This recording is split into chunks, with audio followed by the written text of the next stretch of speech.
there are some things that are more complicated than a tweet can solve.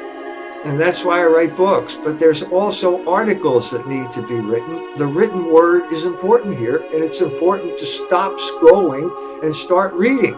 Because what you're involved here is a constant manipulation of discourse.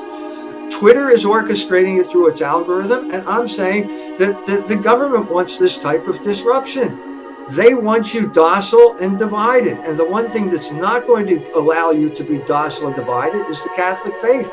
And so the government is fighting against the Catholic faith. And I'm going to object to it when we find out proxy warriors here who are trying to smuggle an alien ideology into the Catholic Church and call it Catholicism. I'm not going to tolerate that. It's nothing personal. I'm not going to tolerate it.